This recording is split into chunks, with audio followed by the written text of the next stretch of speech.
Horror कहानियां थी। खून की प्यास पार्ट 2।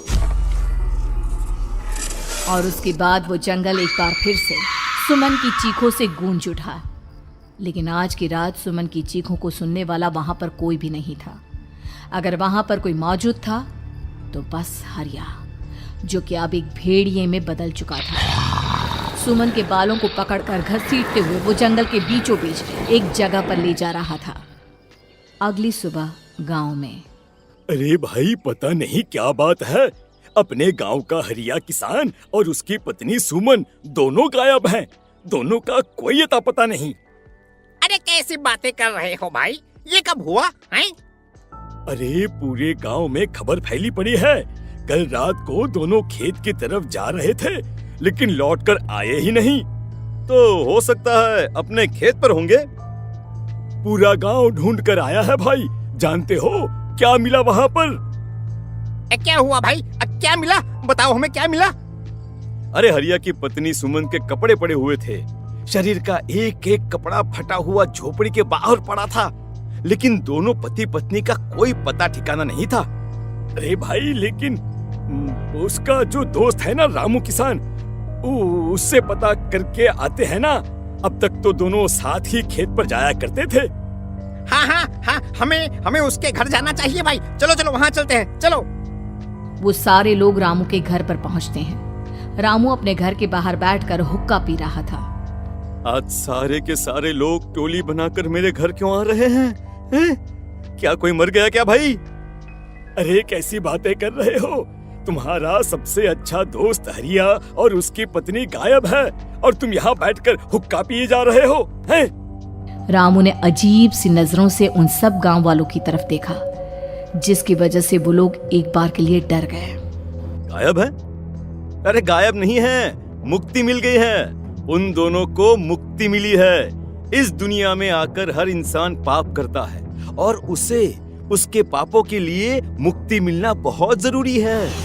अरे ये कैसी बहकी बातें कर रहे हो भाई, हैं? और इसका चेहरा अजीब सा क्यों लग रहा है? लगता है दोस्त के मरने का गम बैठ गया है। पागल हो गया है शायद ये पागल। ये बात सुनते ही रामू चीख कर जोर से चिल्लाते हुए कहता है, पागल मैं नहीं हूँ, पागल तुम सब हो। और ये शैतानी जंगल अब तुम में से किसी को नहीं छोड़ने वाला, सबको खा जाएगा। याद रखना मेरी बात। शैतानी जंगल? कैसा शैतानी जंगल? लगता है रामू पागल हो चुका है। हमें यहाँ से चलना चाहिए भाई। चलो। तभी रामू की पत्नी बाहर आती है।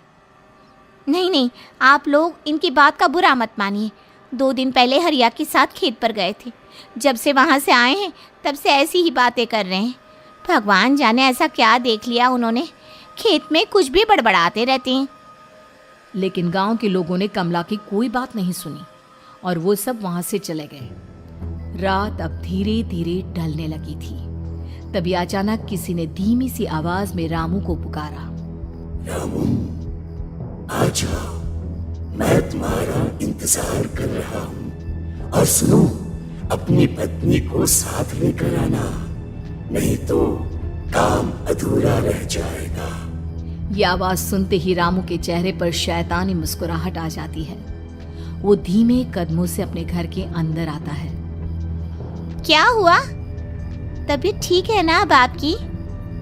मैं तुझे अपने साथ खेत पर ले जाने आया हूँ, चल। मैं तुम्हारे साथ कहीं नहीं जाने वाली।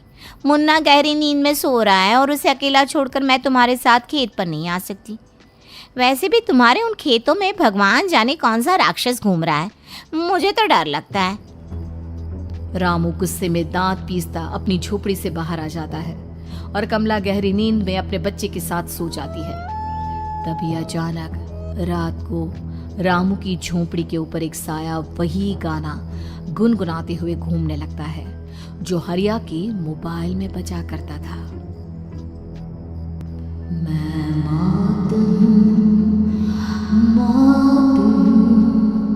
मौत जो पसरी है चारों ओर, जो आएगी कहीं से भी निगल जाएगी सबको। मैं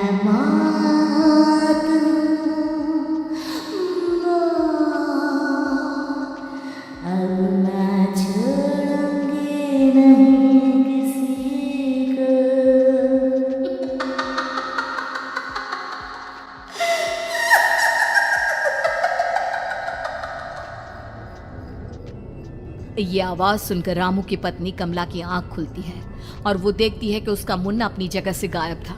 कमला चीखते हुए बाहर दौड़ कर आती है। वहां पर उसने देखा कि रामू ने अपने बच्चे को झोपड़ी के बाहर एक पेड़ से उल्टा लटकाया हुआ था और उसका बच्चा चीख चीख कर रो रहा था। वहीं दूसरी तरफ एक साया बच्चे के ठीक नीचे आग जलाकर उसके चारों तरफ हैवानों की तरफ नाच रहा था। छोड़ दो मेरे बच्चे को। अरे क्या कर रहे हो तुम? शर्म नहीं आती तुम्हें अपने ही बच्चे को इस तरह मौत के हवाले करते हुए? अपना बच्चा? किसने कहा ये मेरा बच्चा है? अरे ये तो उस रामू की औलाद है, इस गांव के किसान रामू की, और मेरी दुश्मनी इस गांव के हर इंसान के साथ है। क्या? कैसी बात कर रहे हो तुम? और ये औरत कौन है? ये मेरे बच्चे को खा जाएगी। तभी अचानक से उस साया ने एक बेहद खतरनाक दिखने वाली औरत का रूप ले लिया और उसकी आंखों से आग निकल रही थी। सही पहचाना तूने, मैं तेरे बच्चे को खा जाऊंगी। अगर तू अपनी इस हैवान पति रामू के साथ जंगल नहीं आई तो मैं तेरे बच्चे को खा जाऊंगी। लेकिन क्यों? आखिर क्या चाहती हो तुम मुझसे? मुझे जंगल क्यों ले जाना चाहती हो? औरत बुरी तरह से ठहाके मार मार कर जोर जोर से हंसने लगी और साथ में रामू भी। ये तो तुझे वहाँ चलने के बाद ही पता चलेगा ना। अगर तू नहीं आई तो थोड़ी देर में तेरा ये बच्चा आग में जलकर मर जाएगा। चल जल्दी। नहीं, मेरे बच्चे को छोड़ दो।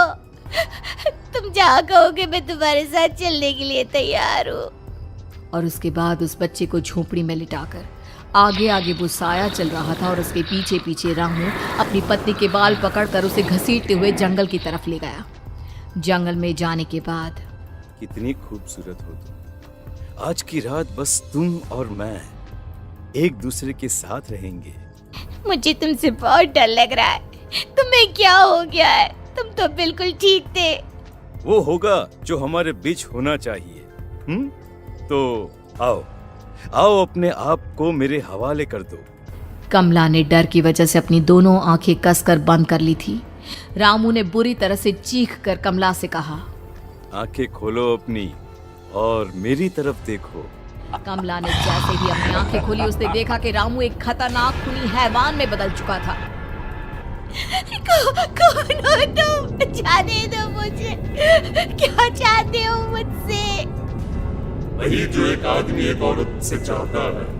मैं तुम्हारा पति रामू नहीं, बल्कि इस जंगल का एक भेड़िया हूँ, और आज की रात तुम्हारे खून से अपनी प्यास बुझा जाऊं। और उसके बाद वो जंगल कमला की दर्दनाक चीखों से गूंज उठा। अगली सुबह कमला के कपड़े भी जंगल में उसी तरह पाए गए जैसे कि सुमन के पाए गए थे। इस घटना के बाद पूरे गांव में दहशत का माहौल था। अपने माँ बाप की मौत और गांव में हो रहे इस तरह की घटनाओं की खबर सुनकर किशन शहर से गांव लौट आया था। अपने माँ बाप की बेदर्द मौत की वजह से वो बहुत परेशान था। तभी अचानक उसे अपने घर में खाट के नीचे पड़ा हुआ वो मोबाइल फोन मिला जो उसने अपने पापा हरिया को गिफ्ट किया था। अरे कितने प्यार से पापा के लिए मोबाइल फोन लेकर आया था। इसे एक दिन भी काम में नहीं ले पाए। और आखिर कौन है जो गांव में इस तरह की हत्याएं कर रहा है? क्या है इन सब के पीछे? क्या है? मुझे पता करना ही होगा, वरना एक दिन पूरा का पूरा गांव खाली हो जाएगा। इस गांव में एक भी जिंदा इंसान नहीं बचेगा। गांव के लोगों की मदद करने के इरादे से किशन अपने गांव से दूर एक दूसरे गांव में बहुत बड़े तांत्रिक के पास मिलने के लिए गया। तांत्रिक बाबा, अब आप ही कुछ उपाय बता सकते हैं। भगवान जाने हमारे गांव को किसकी नजर लग गई है। नजर नहीं लगी है, किसी ने तुम्हारे गांव को बद्दुआ दी है। किसी सताई हुई आत्मा का प्रकोप है और अब वो पूरे गांव में किसी को नहीं छोड़ेगी जब तक उसकी आत्मा को शांति नहीं मिल जाती। अरे लेकिन ऐसा कौन है बाबा? किसकी आत्मा है और कैसे मिलेगी उसे शांति? मौत है, मौत कहीं से भी आएगी और सबको निगल जाएगी। इससे बचने का सिर्फ एक ही उपाय है, लेकिन उस उपाय को करना आसान नहीं होगा। जो भी उस उपाय को करने की कोशिश करेगा उसकी जान जा सकती है। भले ही मेरी जान चली जाए, लेकिन मैं अपने गांव के लोगों की जान बचाने की पूरी कोशिश करूंगा बाबा। तो ठीक है, फिर अगली अमावस की रात जैसा मैं कहता हूँ वैसा ही करना। अमावस की रात तांत्रिक के बताए अनुसार किशन अपने साथ केरोसिन लेकर जंगल की तरफ चल पड़ा। उसके हाथ में देवी के मंदिर का सिंदूर भी था। किशन जंगल के बीचों बीच पहुंचा। ये देखकर उसकी आंखें फटी की फटी रह गई। वहां एक उबलते पानी का तालाब था और कई लोगों की लाश लटक रही थी। किशन के माँ बाप की लाश भी वहीं थी। माँ, बापू, क्या हो गया? ये क्या हो गया? तभी वहां पर एक औरत और आदमी आते हैं। उन्हें देखकर किशन चौंक जाता है। गोपाल काका, आपकी तो 5 साल पहले मौत हो गई थी। और निर्मला काकी, आप? मौत तो हो गई थी, लेकिन तुम ये नहीं जानते कि हमारी मौत कैसे हुई थी। क्या कहना चाहते हैं आप? कुछ नहीं, बस ये जान लो कि अब इस गांव में कोई जिंदा नहीं बचेगा। लेकिन क्यों काकी? क्योंकि 5 साल पहले इन गांव वालों ने मुझे डायन बताकर पत्थर मार मार के मार डाला। मेरी कोई गलती नहीं थी। गांव का एक बच्चा क्या लापता हुआ, सारा इल्जाम मेरी पत्नी पे डाल दिया। और जब मैंने निर्मला की जान बचाने की कोशिश की तो मुझे भी मार डाला। आपके साथ ये बहुत गलत हुआ काकी, लेकिन आप जो कर रहे हैं वो भी सही नहीं है ना? तुम यहाँ से चले जाओ वरना तुम भी नहीं बचोगे। हमारी आत्मा पिछले 5 साल से मुक्ति के लिए भटक रही है। चले जाओ यहाँ से। मौका देखकर किशन सिंदूर उन दोनों के ऊपर डाल देता है। उनका शरीर जलने लगता है और वो भयानक तरीके से चिल्लाने लगते हैं।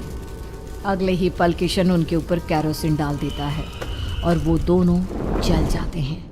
किशन अपने माँ बाप और दूसरी लाशों का अंतिम संस्कार करवाता है और अपने घर लौट आता है।